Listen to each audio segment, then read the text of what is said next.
حي على الفلاح.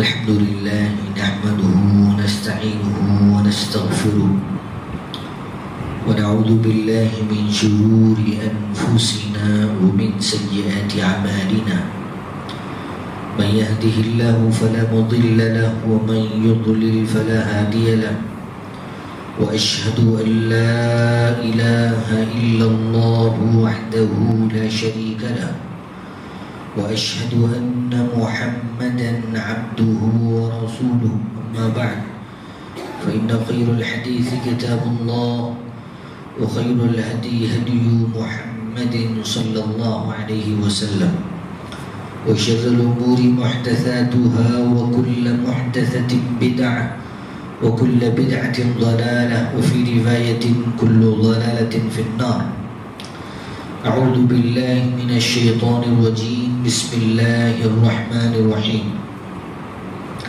قاف والقرآن المجيد بل عجبوا أن جاءهم منذر منهم فقال الكافرون هذا شيء عجيب أإذا متنا وكنا ترابا ذلك رجع بعيد قد علمنا ما تنقص الأرض منهم وعندنا كتاب حفيظ بل كذبوا بالحق لما جاءهم فهم في أمر مريج أفلم ينظروا إلى السماء فوقهم كيف بنيناها وزيناها وما لها من فروج والأرض مددناها وألقينا فيها رواسي وأنبتنا فيها من كل زوج بهيج تبصرة وذكرى لكل عبد منيب.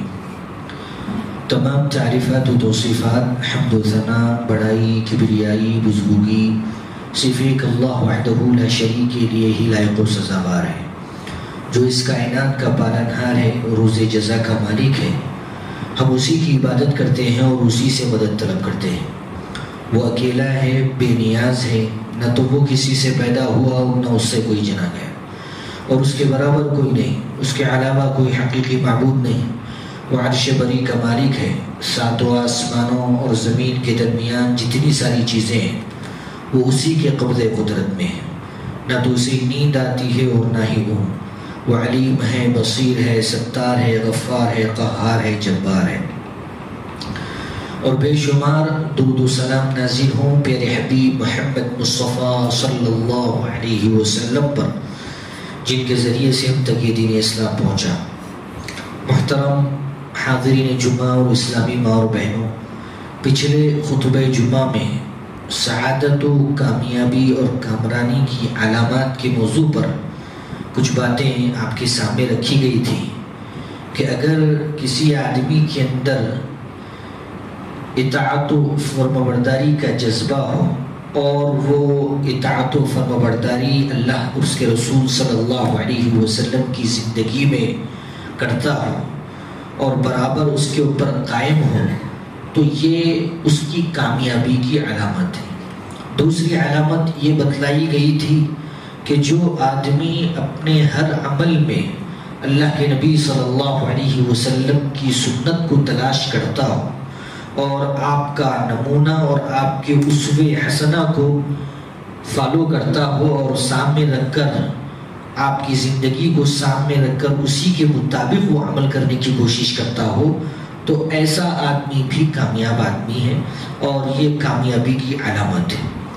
تیسری علامت یہ بتلائی گئی تھی کہ جو آدمی اپنے اٹھنے بیٹھنے والوں کا انتخاب یعنی دوست و احباب کا انتخاب ایسا انتخاب کرتا ہو جو نیک صفت لوگ ہوں، متقی ہوں، پرہیزگار ہوں، تقوی شعار ہوں، اللہ تعالیٰ کے مخلص اور عبادت گار بندے ہوں، عبادت گزار بندے ہوں، تو ایسے لوگوں کی صحبت اختیار کرنے والے جو ایسے لوگوں کو تلاش کرتے ہیں اور ان کے ساتھ رہتے ہیں، رہنے کی کوشش کرتے ہیں، تو یہ بھی ایک کامیابی کی علامت ہے.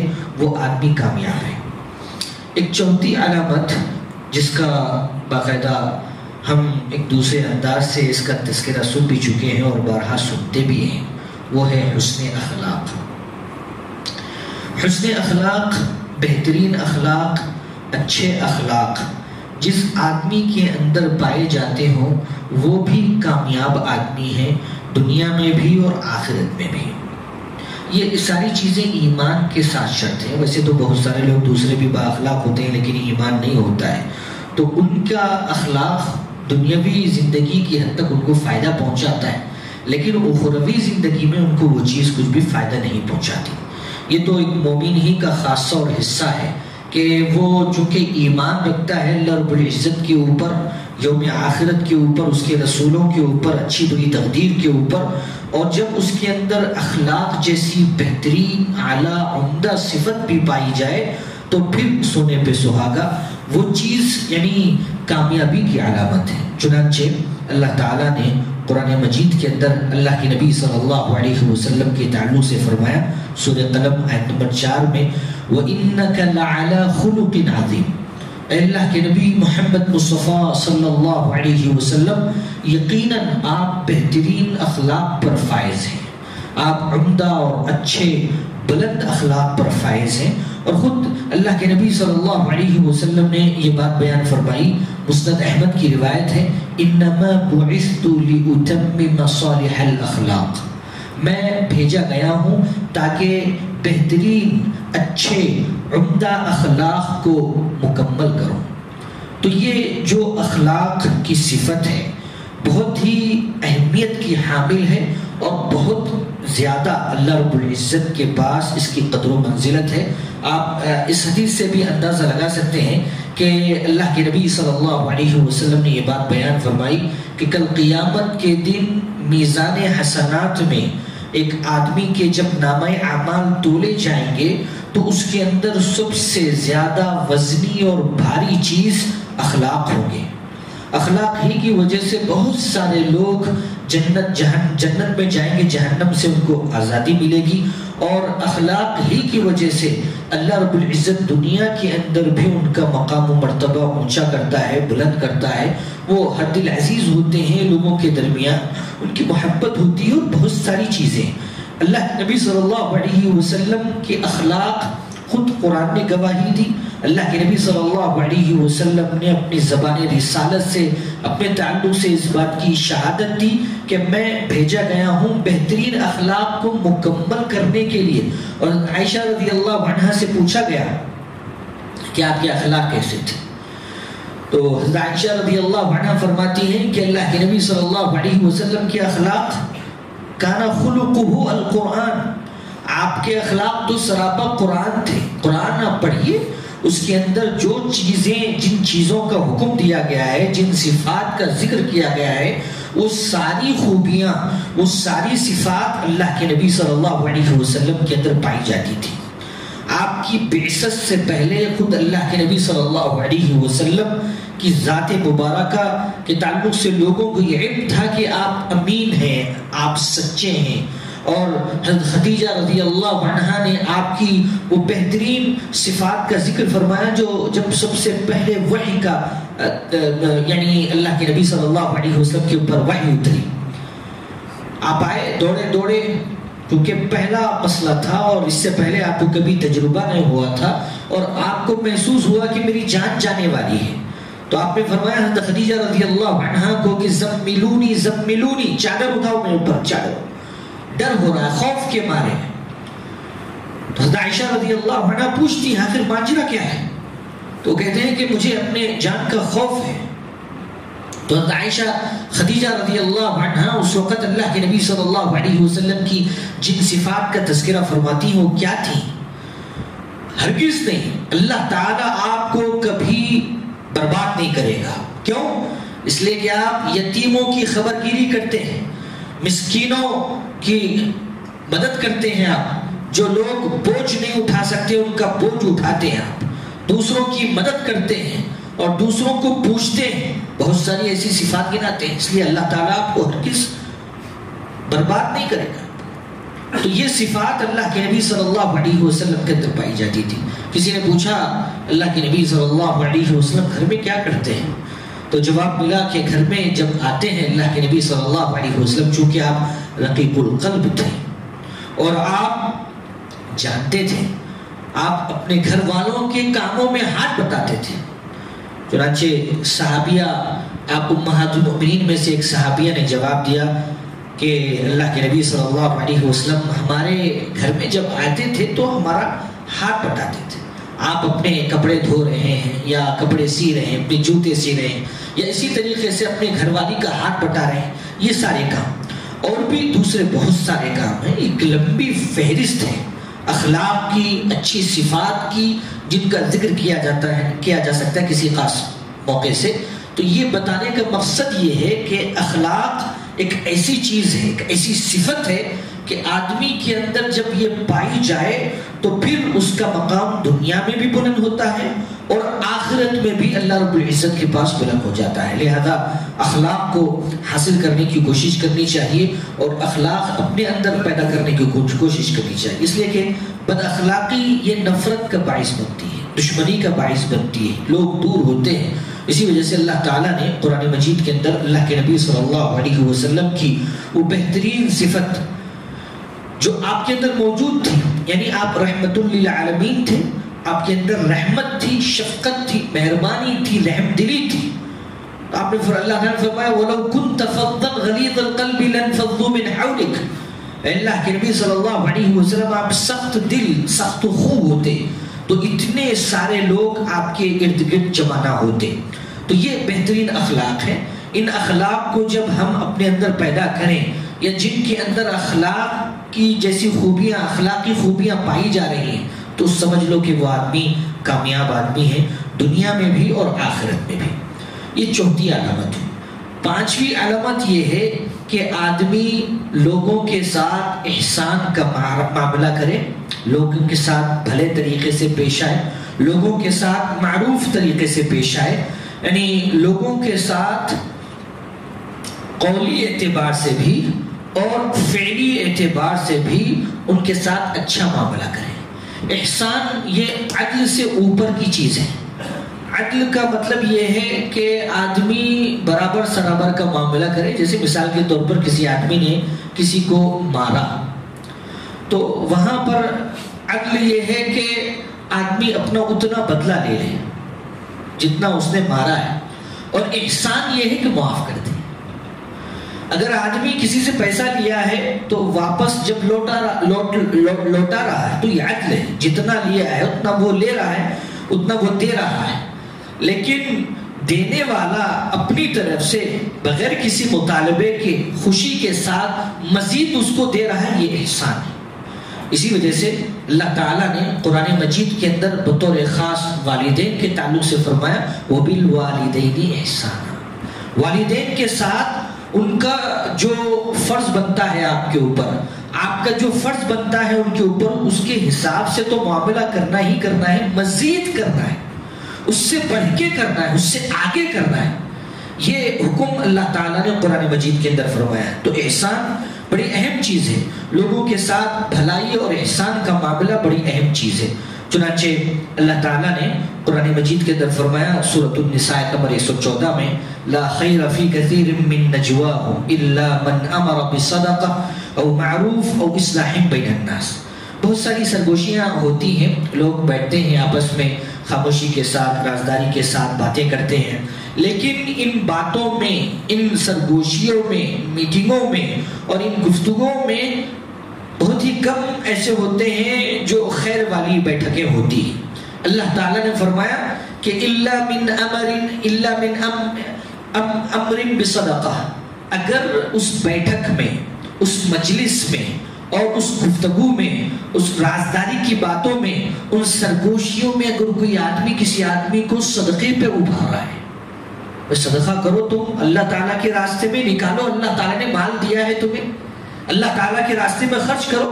اللہ تعالیٰ نے تمہیں امانت کے طور پر مال دیا ہے، لہذا تم اس میں سے خرچ کرو. سرگوشی ہو رہی ہے، لوگ بیٹھے ہوئے آپس میں، 2-3 لوگ بیٹھے ہوئے ہیں اور ایک آدمی کو، مالدار آدمی کو ابھار رہے ہیں اور اس کو ترغیب دلا رہے ہیں. اللہ تعالیٰ فرما رہے ہیں الا من امر بصدقۃ، وہ آدمی جو صدقے کا حکم کرا، نکالو اللہ کے راستے میں مال نکالو.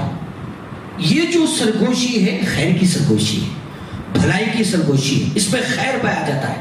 اور او معروف، یا وہ کام جو عقل کے اعتبار سے بہترین ہو، شریعت کے اعتبار سے اچھا اور عمدہ ہو، ایسی چیزوں کو لوگوں کے اندر یعنی اجاگر کیا جا رہا ہے، سامنے لایا جا رہا ہے، اس کی تلقین، اس کی تعلیم اور اس کا حکم دیا جا رہا ہے. تو یہ چیز بھی انتہائی اہم ہے، اس میں خیر ہے، خیر والی سرگوشی ہے. اور فرمایا اصلاح بین الناس، بھائی کیوں لڑ رہے ہو، جھگڑا کیوں کر رہے ہو، آپس میں اختلاف کیوں کر رہے ہو، صلح کر لو، جھگڑے کو دور کر دو. میاں بیوی کا معاملہ ہو، دوست احباب کا معاملہ ہو، رشتہ داری کا معاملہ ہو، سبب چاہے کچھ بھی ہو، وراثت کا مسئلہ ہو، لین دین کا مسئلہ ہو، تجارت کا مسئلہ ہو، کوئی بھی مسئلہ، سرگوشی ہو رہی ہے، اصلاح کی سرگوشی ہو رہی ہے، اچھی باتوں کی، اچھے کاموں کی سرگوشی ہو رہی ہے، کسی کو صدقہ و خیرات پر اللہ رب العزت کے راستے میں ابھارنے کے لیے، اس کو حکم دینے کے لیے سرگوشی ہو رہی ہے. اللہ تعالیٰ فرما رہے ہیں اس کے اندر خیر ہے، یہ بھلائی کی چیزیں، یہ لوگوں کے ساتھ احسان ہے، لوگوں کے ساتھ آپ بھلائی کر رہے ہیں. یہ جو کام ہے اللہ تعالیٰ نے فرمایا کہ یہ بھلائی کے کام ہیں، ان کاموں کو تم انجام دو، اس کے اندر بھلائی ہے. اور حدیث میں آتا ہے اللہ کے نبی صلی اللہ علیہ وسلم فرماتے ہیں، بخاری مسلم کی روایت ہے، کل معروف صدقہ، ہر معروف چیز، بھلی چیز، خیر والی چیز یہ صدقہ ہے. اگر آدمی زبان سے اس کو انجام دیتا ہے صدقہ ہے، ہاتھوں کے ذریعے سے کرتا ہے صدقہ ہے، اور اپنے مال کے ذریعے سے اس کو انجام دیتا ہے، یہ بھی اس کے لیے صدقہ ہے، یہ بہترین چیز ہے. اور ایک حدیث میں اللہ کے نبی صلی اللہ علیہ وسلم نے یہاں تک فرمایا لا تحقرن من المعروف شیئا ولو ان تلقى اخاك بوجه طليق. اللہ کے نبی صلی اللہ علیہ وسلم ارشاد فرماتے ہیں کہ بھائی معروف چیز، بھلی چیز، نیکی، بھلائی، اچھی چیز، یعنی عقل بھی جس کے اچھے ہونے پر گواہی دیتی ہو اور شریعت بھی اس کو اچھا سمجھتی ہو، معروف چیز، بھلی چیز. اللہ کے نبی صلی اللہ علیہ وسلم ارشاد فرماتے ہیں تم ایسی بھلی اور معروف چیز، ایسی نیکی کو تم حقیر نہ جانو، کمتر نہ سمجھو، چھوٹا نہ سمجھو. کیوں؟ لا تحقرن من المعروف شیئا، اس لیے کہ چھوٹی نیکی بھی آدمی کو اللہ رب العزت کے پاس بہت بڑا مقام دلاتی ہے. چنانچہ حدیث میں آتا ہے اللہ کے نبی صلی اللہ علیہ وسلم ارشاد فرماتے ہیں آدمی اپنی زبان سے کوئی ایک ایسا کلمہ نکال دیتا ہے جو اس کے جنت کا باعث بن جاتا ہے. چھوٹا سا کلمہ ہے، چھوٹی سی بات ہے، لیکن اس کے جنت کا سبب وہ بن جاتا ہے. اور بسا اوقات اپنی ہی زبان سے کچھ ایسی بات وہ کہہ دیتا ہے جو اس کے اتاہ گہرائیوں میں، جہنم کی گہرائیوں میں چلے جانے کا سبب بن جاتا ہے. تو چھوٹی چیز بھی اللہ رب العزت کے پاس بہت مقام رکھتی ہے. اسی وجہ سے اللہ رب العزت نے ارشاد فرمایا وَمَن يَعْمَلْ مِثْقَالَ ذَرَّةٍ خَيْرًا يَرَهُ وَمَن يَعْمَلْ مِثْقَالَ ذَرَّةٍ شَرًّا يَرَهُ. جو آدمی ذرہ برابر نیکی کرے گا وہ بھی دیکھ لے گا، اور جو آدمی ذرہ برابر برائی کرے گا وہ بھی دیکھ لے گا. دونوں چیزیں ذرہ برابر، تو چھوٹی چیز کو بھی حقیر نہیں سمجھنا ہے. مثال دی اللہ کے نبی صلی اللہ علیہ وسلم نے، آپ نے فرمایا وَلَوْ أَلْقَىٰ أَن تَلْقَىٰ أَخَاكَ بِوَجْهِ الطَّرِيقِ. اگر آپ اپنے بھائی کے ساتھ حشاش بشاش مسکراتے ہوئے کھلے ہوئے چہرے کے ساتھ اس کا استقبال کر رہے ہو، اس سے مل رہے ہو، اس سے ملاقات کر رہے ہو، یہ بھی چیز ہو سکتی ہے نیکی اور بھلائی میں سے. اور اللہ کے نبی صلی اللہ علیہ وسلم کے تعلق سے آتا ہے کہ آپ کبھی بھی، صحابی کہتے ہیں کہ میں نے کبھی بھی اللہ کے نبی صلی اللہ علیہ وسلم کو جب کبھی دیکھا آپ کے چہرے پر مسکراہٹ تھی، آپ کا چہرہ کھلا ہوا تھا. تو چھوٹی نیکی، چھوٹی سی چیز ہے، آدمی کو صرف ہونٹ پھیلا کے رکھنا ہے، بس کچھ بھی نہیں کرنا ہے، لیکن اس چیز کو بھی حقیقت نہ جانو. ہو سکتا ہے اسی کی وجہ سے اللہ رب العزت کسی کی مغفرت فرما دے، کسی کی بخشش کر دے. اور اللہ کے نبی صلی اللہ علیہ وسلم نے فرمایا ہے، جیسے کہ حدیث کے اندر یہ بات موجود ہے کہ آدمی بھلائیاں کرتا رہتا ہے لوگوں کے ساتھ احسان کرتا رہتا ہے، جیسے اس کے بس میں ہے، جو کچھ اس کے بس میں ہے باتوں کے ذریعے سے، مشورے، اور اسی طریقے سے مال اور دوسری اور بھی جو چیزیں ہیں اس کے اندر ہنر اور جو اسکلز اس کے اندر پائی جاتی ہیں، جو چیزیں اس کے اندر ہیں وہ دوسروں تک پہنچا سکتا ہے یا کر سکتا ہے، وہ چیزیں کرتا رہتا ہے. تو اللہ تعالیٰ اس کی وجہ سے، یعنی لوگوں کے ساتھ بھلائی کرنے کی وجہ سے آدمی کو بری موت سے بچا لیتا ہے. جیسا کہ حدیث کے اندر یہ بات موجود ہے. تو یہ انتہائی اہم چیز ہے کہ آدمی لوگوں کے ساتھ احسان کا معاملہ کرے، بھلائی کا معاملہ کرے.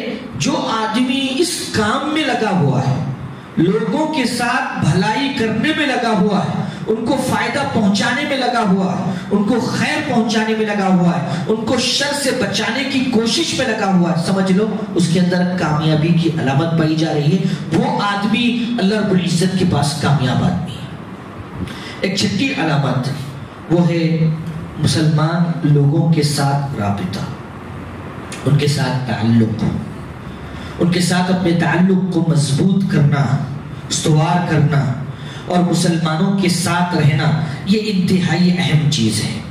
یہ اسلام سب سے بڑھ کر ہے، سب سے اونچا ہے، سب سے اوپر ہے.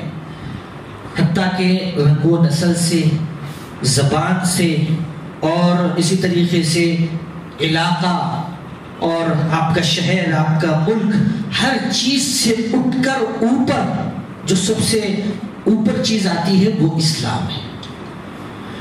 اسلام، آپ لوگ کہتے ہیں کہ سب سے پہلے ہم ہندوستانی ہیں یا فلاں ہیں، بعد میں ہم مسلمان ہیں. بات ایسی نہیں. سب سے پہلے ہم مسلمان ہیں، بعد میں ساری چیزیں آتی ہیں. اور آدمی کا جو رشتہ ایک دوسرے سے مضبوط ہوتا ہے وہ اسلام کی بنیاد پر ہے. حتیٰ کہ خونی رشتے بھی اس کے سامنے پھیکے پڑ جاتے ہیں. اسی وجہ سے اللہ تعالیٰ نے اخوت کو بطور خاص جس انداز سے ذکر فرمایا ہے، آپ اندازہ لگائیے. اللہ تعالیٰ نے فرمایا انما المؤمنون اخوہ، حقیقی مومن یہی بھائی. انما المؤمنون اخوہ، بے شک یقیناً مومن لوگ ہی آپس میں بھائی بھائی ہیں. اللہ تعالیٰ نے حسر کے ساتھ، تاکید کے ساتھ یہ چیز بیان فرمائی ہے. تو اسلام اور مسلمان ہونا اور آپس میں ایک دوسرے کے ساتھ جڑ کے رہنا، ایک دوسرے کی مدد میں رہنا، ایک دوسرے کو پوچھنا، ایک دوسرے کی ہمدردی اور ان کی بھلائی چاہنا، اور جب کبھی وہ پریشان ہو تو ان کی پریشانی میں مدد آنا، خوشی کے موقع پہ بھی یعنی ایک دوسرے کو پوچھنا، یہ اسلام کا اہم خاصہ ہے. اور اللہ کے نبی صلی اللہ علیہ وسلم نے بڑے پیارے انداز میں اس چیز کو سمجھایا. آپ نے فرمایا مثل المؤمنین فی توادہم وتراحمہم وتعاطفہم مثل الجسد. جسد یعنی انسان کا جسم. اللہ کے نبی صلی اللہ علیہ وسلم نے اس مثال سے یہ بات سمجھائی ہے کہ آپس میں تمہاری محبت، تمہاری الفت، ایک دوسرے کے اوپر مہربانیاں، ایک دوسرے کو پوچھنا، یہ ایک جسم کے مانند ہے. پھر اللہ کے نبی صلی اللہ علیہ وسلم آگے ارشاد فرماتے ہیں اذا اشتکا منہ عضو تداعى له سائر الجسد. اگر جسم کے اندر کہیں پہ تکلیف ہوتی ہے تو پورا جسم محسوس کرتا ہے. اگر آدمی کو کہیں پھوڑا نکل آئے، کہیں زخم ہو جائے تو پورا جسم اس تکلیف کو محسوس کرتا ہے. پورا جسم تو درد نہیں ہوتا ہوگا لیکن پورا جسم محسوس کرتا ضرور ہے. اللہ کے نبی صلی اللہ علیہ وسلم ارشاد فرماتے ہیں کہ اگر کسی کو بخار آ گئی ہے یا اسی طریقے سے کسی کو سر میں درد ہو رہا ہے یا کچھ اور بیماری ہے تو آدمی محسوس کرتا ہے نا پورا جسم میرے کو تکلیف ہو رہی ہے. تو ویسے ہی یہ پورے کے پورے مسلمان ایک جسد واحد کی طرح ہے. کسی کو بھی اگر تکلیف پہنچی تو سارے لوگوں کو اس تکلیف کا احساس ہونا چاہیے. یہ تعلق ایک مسلمان کا دوسرے مسلمان سے ہو، اسلام اس بات کا مطالبہ کرتا ہے. اور جس آدمی کے اندر یہ خاصیت پائی جائے سمجھ لو کہ وہ آدمی کامیاب آدمی ہے. اسی وجہ سے اللہ تعالیٰ نے قرآن مجید کے اندر یہ بات بیان فرمائی ہے والمؤمنون والمؤمنات بعضهم اولیاء بعض. مومن مرد اور مومن عورتیں یا آپس میں ایک دوسرے کے دوست ہیں. اور اللہ رب العزت نے بھی تولیت ان لوگوں کے لیے قرار فرمائی جو آپس میں ایک دوسرے سے دوستی رکھتے ہیں. چنانچہ اللہ رب العزت نے ارشاد فرمایا وَمَن يَتَوَلَّ اللَّهَ وَرَسُولَهُ وَالَّذِينَ آمَنُوا فَإِنَّ حِزْبَ اللَّهِ هُمُ الْغَالِبُونَ. جو لوگ اللہ اور اس کے رسول کے ساتھ دوستی رکھتے ہیں اور آپس میں بھی وہ دوست ہیں تو یہی لوگ اللہ کے گروہ ہیں اور یہی لوگ کامیاب ہونے والے ہیں. تو یہ انتہائی اہم چیز ہے کہ مسلمانوں کا ایک دوسرے سے رابطہ ہو. مسلمانوں کا جو اسلامی جو تنظیم ہے یا اسلام دعوت کو پھیلانے والے جو لوگ ہیں خاص طور پہ ان کے ساتھ جڑ کے رہنا اور مسلمانوں کے ساتھ جڑ کے رہنا, مسلم تنظیم کے ساتھ جڑ کے رہنا, منظم طریقے سے جڑ کے رہنا, الگ تھلگ نہیں رہنا اور ان کے ساتھ تعاون کرنا, یہ ساری چیزیں اس کے اندر آتی ہیں. اور یہ جسد واحد, آدمی تو یہ نہیں چاہتا کہ میرا ہاتھ الگ ہو جائے, میری انگلی الگ ہو جائے, میری کوئی چیز جسم سے الگ ہو جائے, نہیں چاہتا ہے. تو جسد سے اللہ کے نبی صلی اللہ علیہ وسلم نے مثال دی. وہ مثال اس میں بھی ہے کہ آدمی جڑ کے رہے, مل کے رہے, الگ نہ رہے, اپنے کو الگ نہ سمجھے. یہ انتہائی اہم چیز ہے. دوسری چیز اور ایک آخری چیز جو کامیابی کی علامت ہے وہ ہے اوقات. اپنے اوقات کو غنیمت جاننا. اللہ نے جو زندگی دی ہے اس کے اندر کیا ہے, آدمی کو وقت ملا ہوا ہے, ٹائم ملا ہوا ہے, ایک مدت تک یہاں پہ رہنا ہے, اس کے بعد یہاں سے جانا ہے. تو یہ جو وقت ہے اس وقت کا صحیح استعمال ہے. اور حدیث میں بھی آتا ہے قیامت کے دن اللہ تعالیٰ باقاعدہ ان اوقات کے تعلق سے پوچھے گا آپ نے ان اوقات کو کیسے گزارا, کس پہ گزارا, کہاں گزارا, یہ ساری سوالات ہوں گے اس کے تعلق سے.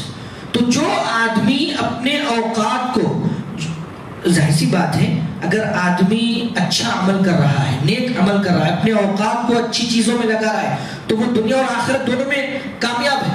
اگر کوئی آدمی صرف دنیا میں اپنے اوقات کو لگا رہا ہے تو اس کو یہاں پر مال ملے گا, شہرت ملے گی, عہدہ ملے گا اور اسی طریقے سے ڈگریاں ملے گی, سارے وہ چیزیں طے کرے گا اور اسی کے ساتھ ساتھ وہ اپنے دین کا بھی حصہ نہیں بھولتا ہے اور دین کے بھی جو کام ہے اس کو انجام دیتا ہے, جو فرائض اور اس کے واجبات جو ہیں اس کو بھی ادا کرتا ہے. تو پھر وہ تو کامیاب آدمی ہے دنیا میں بھی اور آخرت میں بھی. یہی چیز ہے کہ آدمی اپنی زندگی کے اندر بیلنس رکھے, صرف دنیا کا نہ ہو کر رہ جائے بلکہ دین اور دنیا. اس لیے کہ دعا یہ سکھلائی گئی ہے ربنا آتنا فی الدنیا حسنہ وفی الآخرۃ حسنہ وقنا عذاب النار. اے اللہ تو ہمیں دنیا میں بھی بہتر چیز عطا فرما اور آخرت میں بھی بہتر عطا فرما. تو دنیا بھی آپ طلب کیجئے, آخرت بھی طلب کیجئے, دونوں میں بیلنس ہو. اللہ کے حقوق بھی ادا کیجئے اور بندوں کے بھی حقوق ادا کیجئے. لیکن جو آدمی دنیا کا بھی کوئی کام نہیں کرتا ہے اور آخرت کے لیے بھی کوئی اس کی فکر نہیں ہے, اللہ تعالیٰ کی عبادتیں بھی وہ انجام نہیں دیتا ہے اور ایسے ہی لاوالی پر میں اپنی زندگی کو گزار رہا ہے, اپنے اوقات کو گما رہا ہے اور تساہلی, کسل مندی کا شکار ہے, سستی کا شکار ہے اور کل کے اوپر چیزوں کو ٹال رہا ہے, نہ دین کا ہے نہ دنیا کا ہے, تو ایسے جو لوگ ہیں ان کے اوپر انتہائی افسوس ہے. وہ سوچیں اپنی زندگی کے تعلق سے جو قیمتی زندگی ہے اور اللہ رب العزت نے یہاں پر اس زندگی کو گزارنے کے لیے ہمیں موقع دیا ہے. عبداللہ بن مسعود رضی اللہ عنہ بیان فرماتے ہیں کہ انی لأمقت الرجل ان اراہ فارغا. بڑا غصہ آتا ہے اس وقت جب میں کسی آدمی کو فارغ دیکھتا ہوں, بیکار دیکھتا ہوں, ایسے ہی وقت گزاری کر رہا ہے, ٹائم پاس کر رہا ہے, بڑا غصہ آتا ہے مجھے. کون کہتے ہیں؟ عبداللہ بن مسعود رضی اللہ عنہ. لیس فی شیء من عمل الدنیا ولا عمل الآخرہ. نہ دنیا کا کام کر رہا ہے نہ آخرت کا کام کر رہا ہے, نہ دنیاوی کاموں سے جڑا ہوا ہے نہ آخرت کے کاموں سے جڑا ہوا ہے, نہ دین سے جڑا ہوا ہے نہ دنیا سے جڑا. کیسا آدمی ہے؟ عبداللہ بن مسعود رضی اللہ عنہ ایسے لوگوں کو پھٹکا لگا ہے. وہ کہہ رہے ہیں کہ تم اپنے آپ کو مشغول کرو, دنیاوی اعمال ہو یا اخروی اعمال ہو, آدمی اپنے آپ کو مشغول کر لے اور اگر مشغول کر لے گا تو بہت ساری مشکلات سے وہ محفوظ ہو جائے گا. خالی اور بیکار لوگ ہی کے اوپر زیادہ حملے ہو رہے ہیں, بیماریوں کے, نفسیاتی بیماریاں خاص طور پر زیادہ ہو رہی ہیں. آدمی نفسیاتی طور پر زیادہ بیمار ہو رہا ہے طرح طرح کی بیماریاں اس کو آ رہی ہیں، اضطراب ہے، بے چینی ہے اور مایوسی کا شکار ہے، اسی طریقے سے اقدام خودکشی وغیرہ اور دوسری بہت ساری نفسیاتی عوارض اس کو لاحق ہوئے. تو آدمی جب اپنے آپ کو مشغول کرے گا دین میں بھی اور دنیاوی معاملات میں بھی تو پھر وہ پرسکون زندگی گزارے گا. اور اللہ تعالیٰ نے قرآن مجید کا ارشاد فرمایا من عمل صالحا من ذکر او انثى وهو مؤمن فلنحيينه حیاتا طیبہ، جو آدمی نیک عمل کرے، اچھا عمل کرے تو ہم اس کو بہترین زندگی دیں گے. اچھا عمل چاہے دنیا کا ہو یا دین کا ہو، اگر آدمی کر رہا ہے تو اللہ تعالیٰ نے ضمانت لی ہے کہ اس کو ہم بہترین زندگی دیں گے دنیا میں بھی اور آخرت میں بھی. اللہ سے دعا ہے کہ اللہ تعالیٰ ہم سب کے اندر یہ جو بہترین علامات ہیں ان کو پیدا فرمائے. اللہ تعالیٰ ہماری دین دنیاوی اور اخروی دونوں زندگیوں کو اللہ رب العزت کامیاب بنا دے. اللہ تعالیٰ ہمارے سے وہ کام لے جس سے وہ راضی ہوتا ہو، ان کاموں سے ہمیں دور رکھے جن سے وہ ناراض ہوتا ہو. امین. وآخر دعوانا ان الحمدللہ رب العالمین.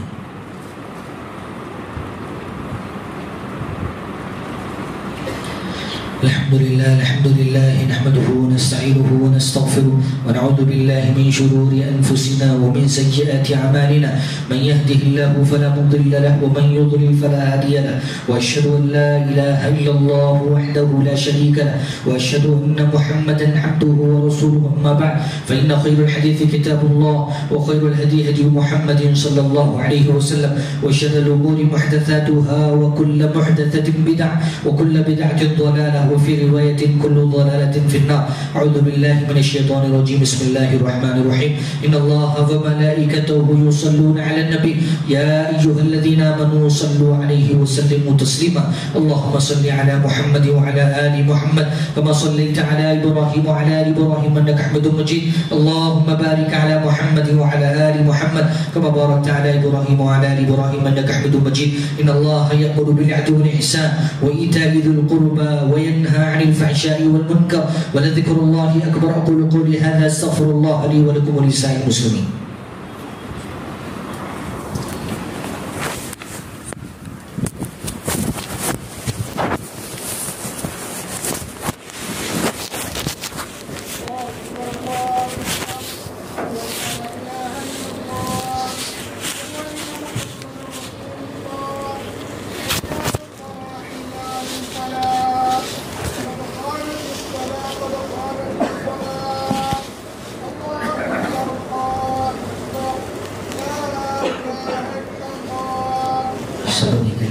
سے پرو کندھے سے کندھا ملانے. جن حضرات کے پنچے ٹخنوں سے نیچے رکھے ہیں وہ اوپر کر لیں اور ہمیشہ اوپر رکھیں. چھوٹے بچے صفوں کے کناروں میں چلے جائیں.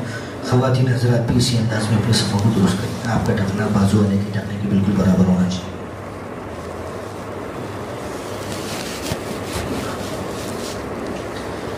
اللہ اکبر.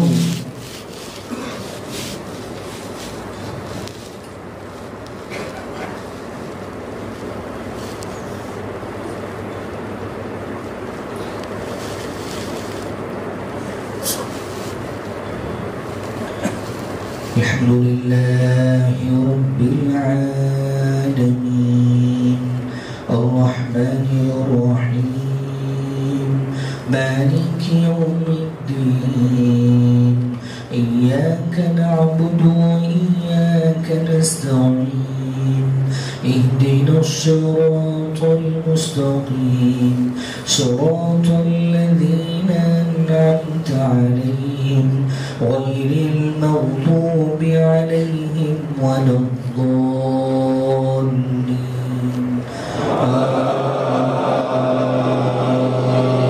آمين.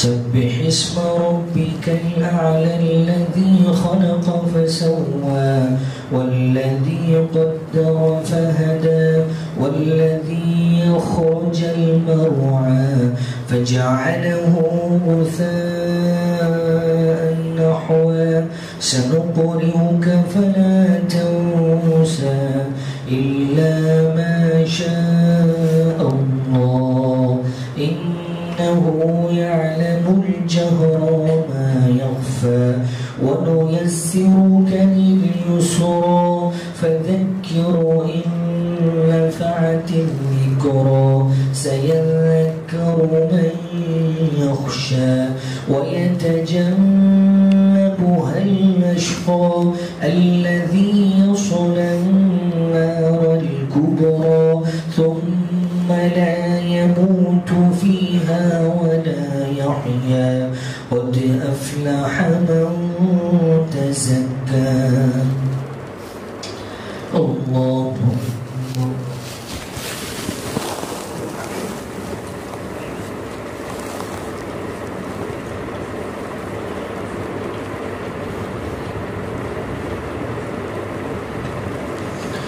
سمع الله لمن حمده ربنا ولك الحمد حمدا كثيرا طيبا مباركا فيه الله أكبر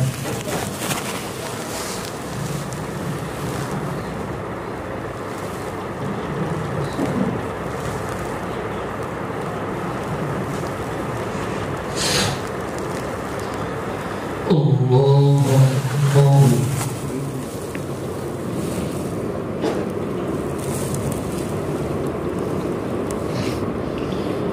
الله أكبر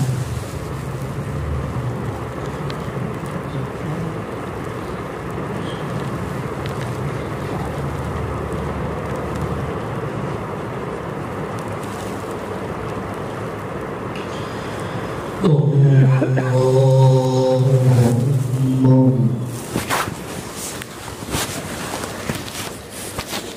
الحمد لله رب العالمين الرحمن الرحيم مالك يوم الدين إياك نعبد وإياك نستعين اهدنا الصراط المستقيم صراط الذين أنعمت عليهم غير المغضوب عليهم ولا الضالين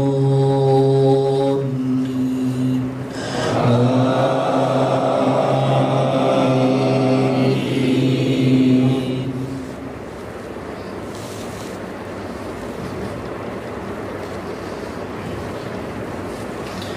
قد أفلح من تزكى وذكر اسم ربه فصلى بل تؤثرون الحياة الدنيا والآخرة خير وأبقى إن هذا لفي الصحف الأولى صحف إبراهيم وموسى الله أكبر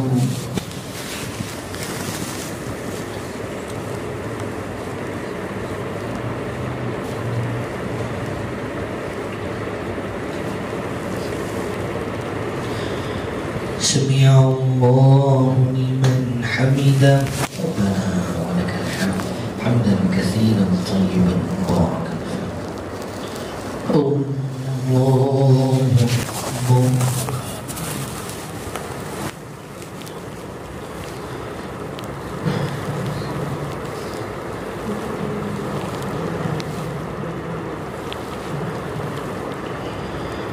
الله أكبر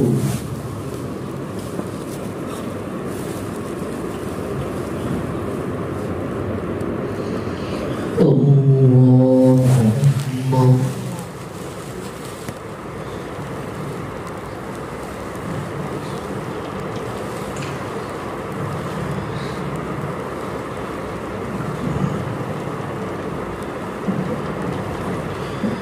الله أكبر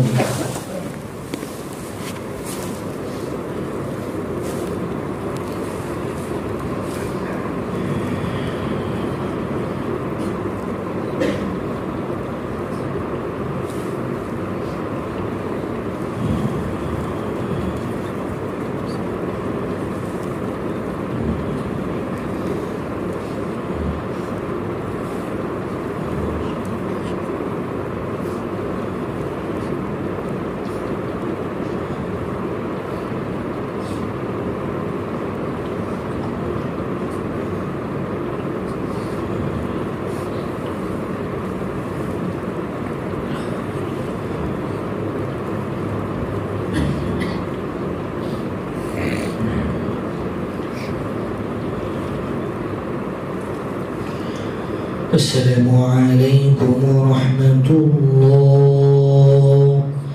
السلام عليكم ورحمة الله. الله أكبر. استغفر الله استغفر الله استغفر الله.